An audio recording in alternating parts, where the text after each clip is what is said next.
All Odisha रे केंद्र सरकार को अन्याय और अत्याचार विरोध में ग्रामीण डाकसेवक मानकर डिसेम्बर 12 तारिख अनिर्दिष्ट काल पर्यंत देशव्यापी धर्मघट आज ब्रह्मगिरी डाक ऑफिस आगे डाकसेवक मानक अनिर्दिष्ट काल पर्यंत धर्मघट चली। डाकसेवक मानक 5टी दाबी रखिछन्ती। एक, ग्रामीण डाकसेवकों कार्य निर्घंट दैनिक 8 घंटा स्थिर करा जाऊ। 2, प्रति 12 वर्ष आर्थिक पदोन्नति करा जाऊ। शैलबाला पट्टनायक भंडारी गुदा बीपीएम ब्रह्मगिरी एसओ अंडर में काम करुँची। आमर आजिकार स्ट्राइक लक्ष्य है देशव्यापी जो आंदोलन चली स्ट्राइक से स्ट्राइक मूल लक्ष्य है आमर ग्रामीण डाकसेवकों कार्य निर्घंट दैनिक 8 घंटा स्थिर करा जाऊ। कारण आमे जेतिकी काम करूँ से आम सफिसीयंट होनी आमको जी टार्गेट दौरान से टार्गेट आम फुलफिल कले भी से गुड़ाक कि आम किसी कार्यकारी होनी आम प्रतिबदल किसी भी पारिश्रमिक पाऊनु।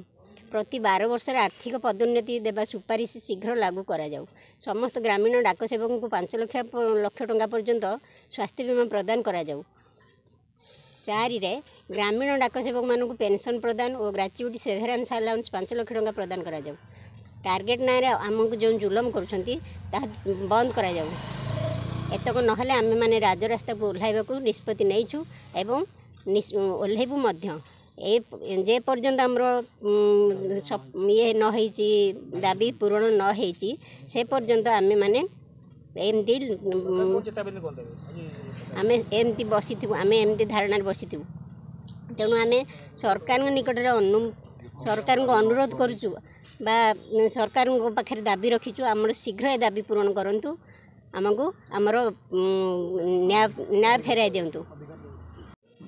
पूर्णचंद्र नायक खजुरिया ब्रांच मास्टर ब्रह्मगिरी सब पोस्ट माने अंडर आमर अखिल भारत डाक कर्मचारी संघर धर्मघट डाकरा देशव्यापी दि जाइए जोठार आमर दाबी है ग्रामीण डाकसेवक कार्य निर्घंट दैनिक 8 घंटा स्थिर करा जाऊ। प्रति 12 वर्ष आर्थिक पदोन्नति देवा सुपारिश शीघ्र लागू करा जाऊ। समस्त ग्रामीण डाकसेवक 5 लाख टंका पर्यंत स्वास्थ्य बीमा प्रदान करा जाऊ।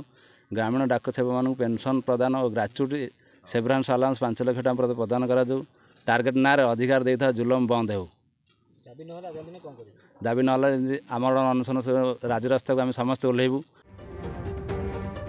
ब्रह्मगिरी बादल सुंदरा को रिपोर्ट, स्टेट न्यूज ओडिया।